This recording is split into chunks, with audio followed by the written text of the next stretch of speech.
കുമ്പസാരിച്ചപ്പോൾ ഫരിസേയ മനോഭാവം എല്ലാം പറഞ്ഞ് കുമ്പസാരിച്ചു എന്നാണ് വിചാരിക്കണേ. എന്നിട്ട് എങ്ങനെ ഉണ്ടായിരുന്നു ആ കുമ്പസാരത്തെ? അതിനെക്കുറിച്ച് ആരെങ്കിലും ഒന്ന് പറയാമോ?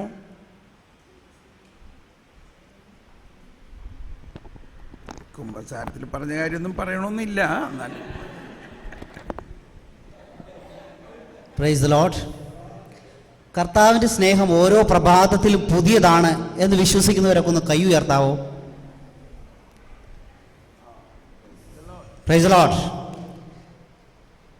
അപ്പോൾ ഇന്നത്തെ പ്രഭാതത്തിൽ കർത്താവ് എനിക്ക് വേണ്ടി ഒരുക്കി വെച്ചിരുന്ന ആ പുതിയ സ്നേഹം, കുമ്പസാരം എന്ന കൂദാശ, അതിലൂടെ കർത്താവ് പുതിയ ഒരു വഴി എനിക്ക് തുറന്നു തന്നു. ഞാൻ വിശ്വസിക്കുന്നു. ഇന്ന് വരെ കുമ്പസാരിച്ചിട്ട് ഇന്ന് വരെ ഒരു കുമ്പസാരത്തിലും ഞാൻ പറയാത്ത ഒരു ശൈലിയിലാണെന്ന് എനിക്ക് കുമ്പസാരിക്കാൻ സാധിച്ചത്. ഞാൻ പറഞ്ഞ വേടുകൾ തന്നെ പറയുന്നതിന് എനിക്ക് വിരോധമില്ല. ഞാൻ ബ്രദറിന് നേരെ ഷെയർ ചെയ്തായിരുന്നു. ഞാൻ ആഴത്തിൽ ചിന്തിച്ചു. കാരണം ഈ കുമ്പസാരം എന്ന കൂദാശ സ്ഥാപിച്ചത് ആരാ? യേശുക്രിസ്തുവാണ് കുമ്പസാരം എന്ന കൂദാശ സ്ഥാപിച്ചത്.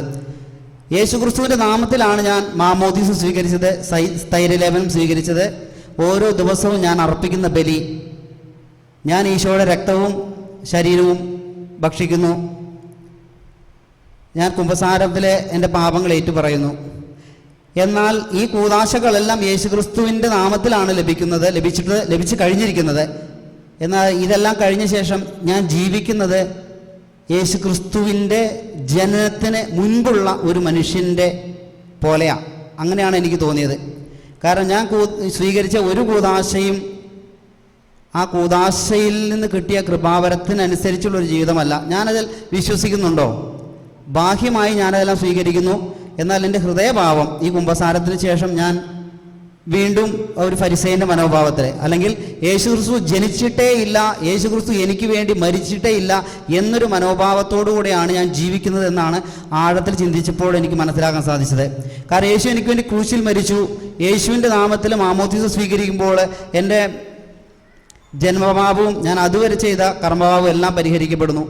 പിന്നീട് ഞാൻ എന്ത് ചെറിയ പാപങ്ങൾ വീണുപോയാലും, ഇനി മാരകപാപത്തിൽ തന്നെ വീണുപോയാൽ കുമ്പസാരത്തിലൂടെ അനുദപിക്കുമ്പോൾ അതെടുത്ത് മാറ്റപ്പെടുന്നു. ഇതൊക്കെ എനിക്ക് ലഭിച്ചിരിക്കുമ്പോഴും ഞാൻ പാപത്തെ ഭയപ്പെടുന്നു, അതല്ലെങ്കിൽ മറ്റുള്ളവരെ വിധിക്കുന്നു. ഒരു ഫരിസേയൻ എപ്രകാരമാണോ തൻ്റെ സഹോദരരെ കാണുന്നത്, അതുപോലെ എൻ്റെ സഹോദരരെ ഞാൻ നോക്കി നോക്കി നടക്കുന്നു. അവരുടെ കുറവുകൾ എന്താ, അവരുടെ കുറ്റങ്ങൾ എന്താ? കർത്താവ് എനിക്ക് വ്യക്തമായൊരു ബോധ്യം തന്നു. ഈ കൂദാശകളെ സ്വീകരിക്കുമ്പോഴും എൻ്റെ മനോഭാവം, ഞാൻ ജീവിക്കുന്ന മനോഭാവം തീർച്ചയായിട്ടും ആ ഒരു പഴയ നിയമ കാലഘട്ടത്തിലാണ്. അപ്പം ഞാൻ എൻ്റെ ഉള്ളിൽ തന്നെ ഞാൻ യേശുവിൻ്റെ രക്ഷാകര ചരിത്രത്തെ എതിർക്കുന്നതായിട്ടാണ് എനിക്ക് തോന്നിയത്. എന്നിട്ട് പിന്നെ വീണ്ടും ഞാൻ കുമ്പസാരിക്കുന്നു, അതെല്ലാം ഏറ്റു പറഞ്ഞ്. പക്ഷേ ഇന്ന് കുമ്പസാരത്തിൽ എനിക്കപ്പോൾ പറയാൻ തോന്നിയത്, ഈശോയെ നീ തന്ന രക്ഷയെ ഞാൻ പൂർണ്ണമായും വിശ്വസിച്ചിട്ടില്ല. ആ വിശ്വസിക്കാത്ത എൻ്റെ ആ പാപത്തെ ഓർത്ത് ഞാൻ മാപ്പപേക്ഷിക്കുന്നു. ഞാൻ കുമ്പസാരം എന്ന് പറയുന്നത് വെറും ബാഹ്യതലത്തിൽ ചെയ്തു. എന്നാൽ ആ കൂദാശ ആന്തരികമായി അനുഭവിച്ചറിഞ്ഞ് എൻ്റെ ദൈവം അതിൽ നിന്ന് പൂർണ്ണ വിമോചനം എനിക്ക് തരുന്നു എന്നുള്ള ആ ഒരു ബോധ്യമില്ലാതെ ഞാൻ സ്വീകരിച്ചു. ഞാൻ ഇറക്കുന്ന ബലി, അതുപോലെ തന്നെ മാമോദിസ, ഇതെല്ലാം ഞാൻ ബാഹ്യതലത്തിലുള്ളൂ, ആന്തരികമായി ഇല്ല എന്നൊരു ബോധ്യം ആണ് എനിക്ക് കുമ്പസാരത്തിൽ കിട്ടിയത്. മാത്രമല്ല ഇനിമേലുള്ള എൻ്റെ കുമ്പസാരം തന്നെ തീർച്ചയായിട്ടും ഒരു ടേണിംഗ് പോയിൻ്റാണ്, ഒരു മാറ്റം. ഇനി കുമ്പസരിക്കുമ്പോൾ എനിക്ക് പറയാനുള്ള പാപം എന്ന് പറയുന്നത് എൻ്റെ വിശ്വാസത്തിൻ്റെ തലത്തിലുള്ളതാണ് എന്ന് എനിക്ക് ബോധ്യമായി. പിന്നെ ഫരിസേയ മനോഭാവത്തെക്കുറിച്ച് ബ്രദർ പറഞ്ഞപ്പോൾ, അതിനെക്കുറിച്ച് ആഴത്തിൽ ധ്യാനിച്ചപ്പോൾ, കത്തോലിക്ക സഭ അല്ലെങ്കിൽ സഭയിലുള്ള നമ്മുടെ മുന്നിലുള്ള വിശുദ്ധരെ ഓരോരുത്തരും യുദ്ധം ചെയ്തിട്ടുണ്ട്. അവരുടെ ജീവിതത്തിൽ അവരുടെ ഉള്ളിൽ വസിക്കുന്ന ഫരിസേയരോട് തന്നെയാണ് അവർ യുദ്ധം ചെയ്തത്. അപ്പോൾ എനിക്ക് കിട്ടിയൊരു ബോധം, അവർ യുദ്ധം ചെയ്ത അഹങ്കാരം എന്ന ഫരിസേയ മനോഭാവത്തോടെയാണ്. വിശുദ്ധ ബേസിൽ പറയുന്നുണ്ട്, അഹങ്കാരം എന്ന മാരകമായ രോഗം അനുദിന ശ്രദ്ധയും ജാഗ്രതയും കൂടാതെ സുഖപ്പെടുത്തുക അസാധ്യം.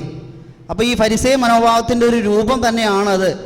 എല്ലാത്തിലും ഈ അഹങ്കാരം കടന്നു വന്ന് നമ്മുടെ പ്രാർത്ഥനകൾ പോലും, ബ്രദർ പറഞ്ഞു, പ്രാർത്ഥനകൾ വളരെ ഒരു രാത്രി മുഴുവനൊക്കെ പ്രാർത്ഥിച്ചാലും ചില സമയത്ത് പിശാച് വന്ന് ഒറ്റയടിക്കത് തെറിപ്പിച്ച് കളയും. അതുപോലെ ബേസിൽ പറയുന്നൊരു വാക്കാണ് എനിക്ക് തോന്നിയത്. അപ്പോൾ അഹങ്കാരം എന്ന ഒറ്റ പ്രവൃത്തിയിലൂടെ അനേക വർഷക്കാലത്തെ പ്രയത്നങ്ങൾ നിഷ്ഫലമാകും. ശരിയാണ്. ഈ ഫരിസേയ മനോഭാവത്തോടുകൂടെ എൻ്റെ സഹോദരന് വേണ്ടി ഞാൻ പ്രാർത്ഥിക്കുകയും അവന് വേണ്ടിയിട്ട് ഉപവസിക്കുകയും അവനെ സ്നേഹിക്കുകയൊക്കെ ചെയ്യുന്നു എന്ന് ചെയ്യുകയും ചെയ്യും. അവൻ്റെ മാനസാന്തരത്തിന് വേണ്ടി പ്രാർത്ഥിക്കുകയും ചെയ്യും. എന്നാൽ ചിലപ്പോൾ അവനെ കാണുമ്പോൾ ഫരിസേയ മനോഭാവത്തോടുകൂടെ അവനെ ഞാൻ കുറ്റപ്പെടുത്തുമ്പോൾ അവന് ഞാൻ നൽകിയ പ്രാർത്ഥനയൊക്കെ നിഷ്ഫലമായി അവന് മുറിവേൽക്കുന്ന ഒരു അവസ്ഥയിലേക്ക് കടന്നു വന്നിട്ടുണ്ട്. അത് എൻ്റെ അഹങ്കാരത്തിൽ നിന്നായിരുന്നു. കാരണം എന്നിൽ അഹങ്കാരം എന്ന മനോഭാവം അല്ലെങ്കിൽ ഫരിസേയൻ എന്തുകൊണ്ടുണ്ടാകുന്നു? ഞാൻ നല്ലവനും എൻ്റെ ചുറ്റുമുള്ളവരൊക്കെ പാപികളുമാണ് എന്നുള്ള തോന്നലാണ്. അപ്പം ഞാൻ എന്നിലേക്ക് തന്നെ പ്രവേശിക്കുമ്പോൾ എൻ്റെ പാപം അല്ലെങ്കിൽ എൻ്റെ കുറവുകൾ ഞാൻ അറിയുമ്പോൾ ഞാൻ മറ്റുള്ളവരെ സ്നേഹിക്കാൻ തുടങ്ങുന്നു. അതിൻ്റെ മൂല കാരണം ഈ ഞാൻ നല്ലവനും മറ്റുള്ളവരെ പാപികളാണെന്നുള്ള തോന്നൽ പ്രധാന കാരണം ഈ ഫരിസേയ മനോഭാവമാണ് അല്ലെങ്കിൽ അഹങ്കാരമാണ് എന്ന് മനസ്സിലാക്കാനായിട്ട് സാധിച്ചു. അതുപോലെ സ്വർഗരാജ്യം, കഴിഞ്ഞ ദിവസം സ്വർഗരാജ്യത്തെക്കുറിച്ച് പറഞ്ഞപ്പോൾ ഒരു സഹോദരി ഇവിടെ ചോദിച്ചാലും കർത്താവേ കർത്താവേ എന്ന് വിളിക്കുന്നവനല്ല, എൻ്റെ സ്വർഗസ്ഥനായ പിതാവിൻ്റെ ഇഷ്ടം നിറവേറ്റുന്നവനാണ് സ്വർഗരാജ്യത്തിൽ പ്രവേശിക്കുക. അപ്പോൾ ബ്രദർ പറഞ്ഞു ആ സ്വർഗരാജ്യം എന്ന് പറയുന്നത് ഈ ഭൂമിയിൽ വെച്ച് തന്നെ നമ്മളിലേക്ക് നമുക്ക് ലഭിക്കുന്ന ഒരു അനുഭവമാണ്.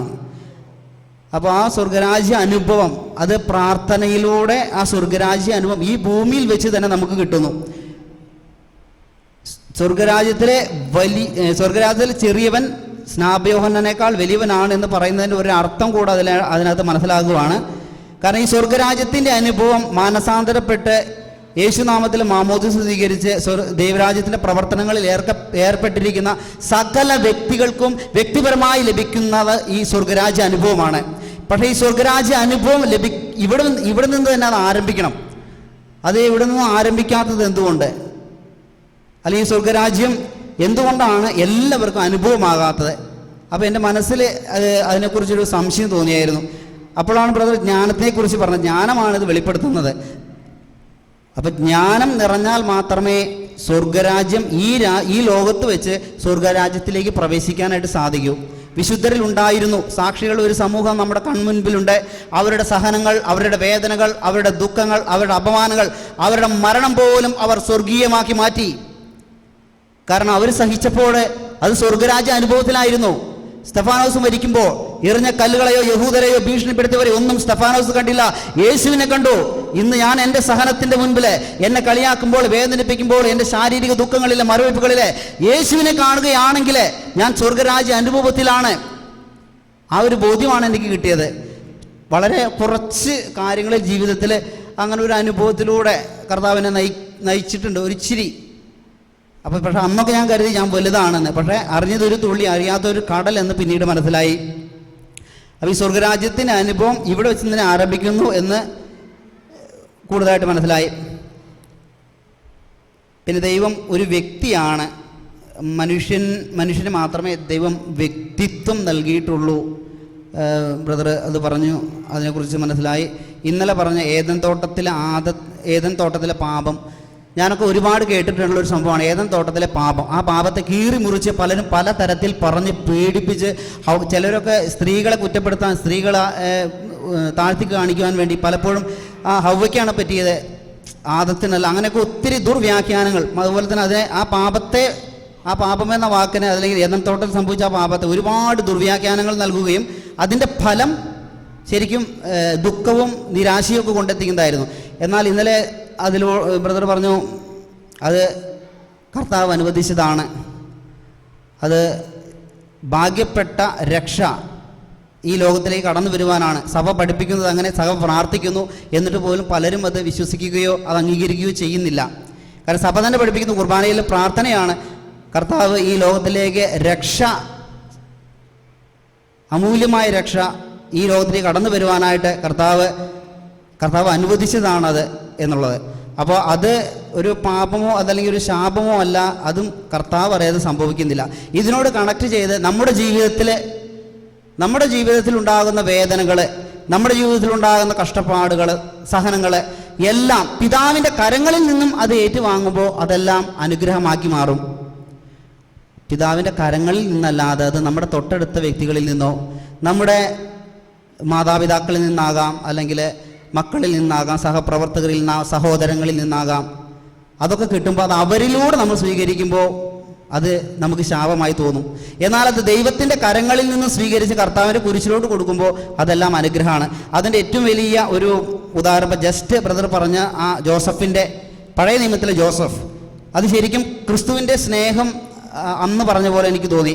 കാരണം സഹോദരരെ കിണറ്റിലേക്ക് തള്ളിയിടുകയും തൂക്കി വിൽക്കുകയും എല്ലാം ചെയ്തു. ആ ജ്ഞാനത്തിൻ്റെ പുസ്തകത്തിൽ പറയുന്നു, ജോസഫിൽ ജ്ഞാനം നിറഞ്ഞിരുന്നു. അവൻ ജയിലിൻ്റെ അകത്ത് കിടക്കുമ്പോഴും അവന് വിട്ടുപോയില്ല, ജ്ഞാനം വിട്ടുപോയില്ല. അതുകൊണ്ട് തന്നെ ഈ ജോസഫിനെ പിന്നീട് ഈജിപ്തിൻ്റെ പ്രധാനമന്ത്രി ആയി കർത്താവ് ഉയർത്തി. പ്രതികാരം ചെയ്യാൻ സാധിക്കുന്ന ഒരവസ്ഥയിൽ പോലും സഹോദരങ്ങൾ അദ്ദേഹത്തിൻ്റെ അടുത്തേക്ക് എത്തുമ്പോൾ അദ്ദേഹം പറയുന്നത്, ഇത് സഹോദരങ്ങളുടെ കയ്യിൽ നിന്നല്ല അദ്ദേഹം അത് ഏറ്റുവാങ്ങുന്നത്, പിതാവായ ദൈവത്തിൻ്റെ കയ്യിൽ നിന്നാണ് അദ്ദേഹത്തിന് സംഭവിച്ച സകല വേദനകളും ദുഃഖങ്ങളും സകല കഷ്ടതകളും അദ്ദേഹം ഏറ്റുവാങ്ങുന്നത് പിതാവിൻ്റെ കൈകളിൽ നിന്നായതുകൊണ്ട് ഒരുപക്ഷെ എനിക്ക് തോന്നുന്നത് ക്രിസ്തുവിൻ്റെ സ്നേഹം അവിടെ നിന്ന് ഒരു പ്രതീകം പോലെയായിട്ട് എനിക്കത് തോന്നി. അതുപോലെ അന്ന് ജോസഫ് ചെയ്തതുപോലെ, ഈശോ ചെയ്തതുപോലെ, അതല്ലെങ്കിൽ വിശുദ്ധർ ചെയ്തതുപോലെ നമുക്ക് ഒരുപാട് അവസരങ്ങൾ നമ്മളുടെ മുന്നിൽ നിൽപ്പുണ്ട്. ജ്ഞാനം നിറയുമ്പോൾ നമ്മളുടെ മുന്നിലേക്ക് കടന്നു വരുന്ന ചെറിയ വേദനകൾ പോലും അനുഗ്രഹങ്ങളാക്കി മാറ്റാൻ നമുക്ക് സാധിക്കും. വിശുദ്ധരെ ചട്ടിയിലിട്ട് പൊരിച്ചപ്പോൾ, വിശുദ്ധ ലോറൻസിനെ ചട്ടിയിലിട്ട് പൊരിച്ചപ്പോൾ ഇവിടെ വെന്തു, ഇപ്പുറത്തേക്ക് ഇട്ടോ എന്ന് പറഞ്ഞു. അതിന് ഓരോ വിശുദ്ധരെ എടുത്ത് അവരുടെ ചരിത്രം എടുത്ത് പരിശോധിച്ചാൽ അറിയാം, അവരുടെ സഹനങ്ങൾ മുഴുവൻ അവർ കർത്താവിൻ്റെ കരങ്ങളിൽ നിന്ന് ഏറ്റുവാങ്ങി ദൈവരാജ്യത്തിന് ആത്മാക്കളെ നേടി.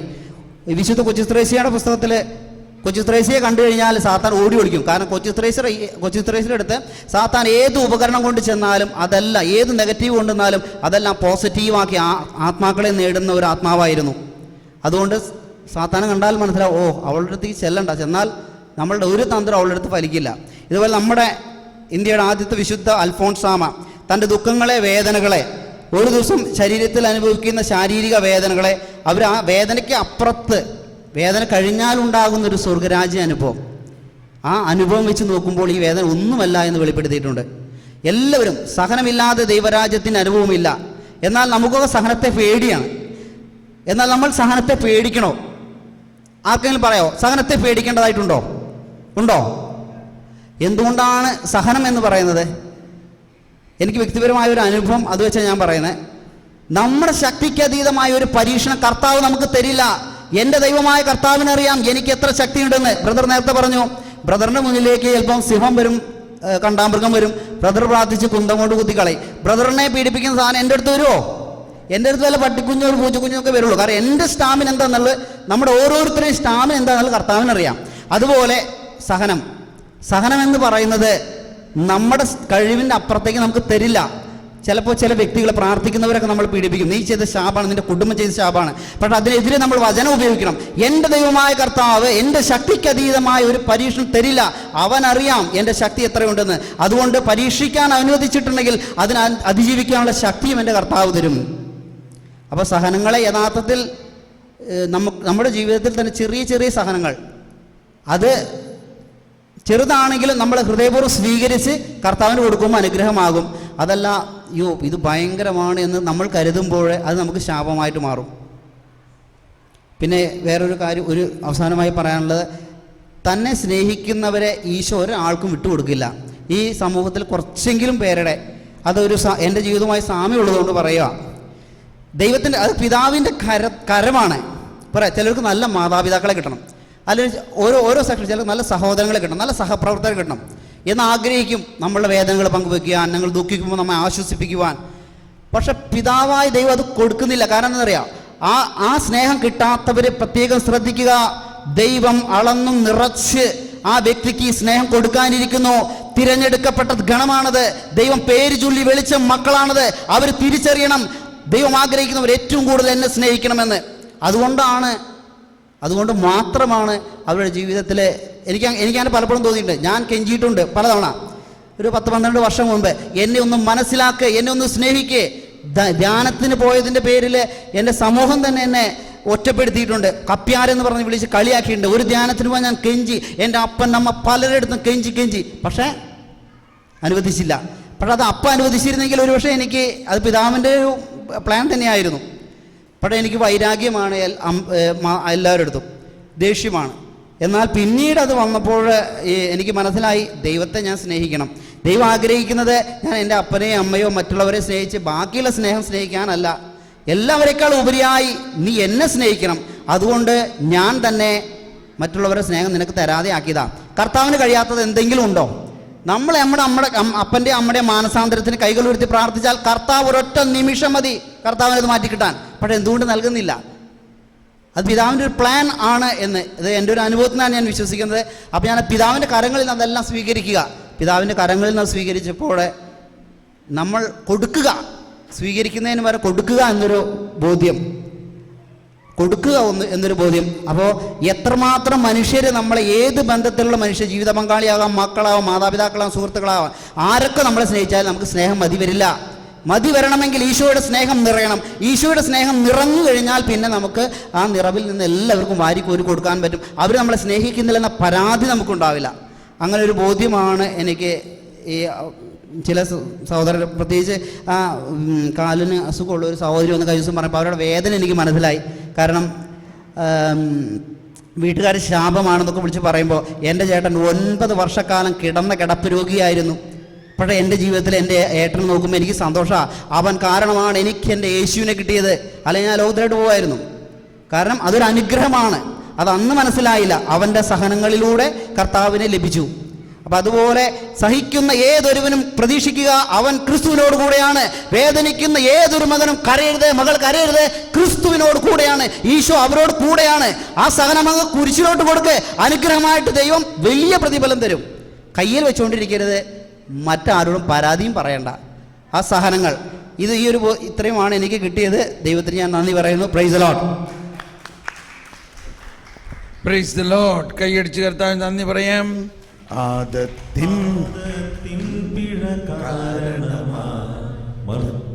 വന്ന കടം വീട്ടി ക്രിസ്തു നമുക്കായി തൻ രക്തം ചിന്തിയൊഴിച്ച ശിക്ഷകളും ആകയാൽ രക്ഷകനാകയാൽ പാപമേ ഭാഗ്യവാനും ഈരാവിൽ ശുദ്ധിയ ധർമ്മമെല്ലാം നേരായി തന്നെ ദൂരത്തിടുന്നു. Praise the Lord. ഇത് ഇടയ്ക്കിടയ്ക്ക് നമുക്ക് പാടാം. ഓക്കെ, വരൂ.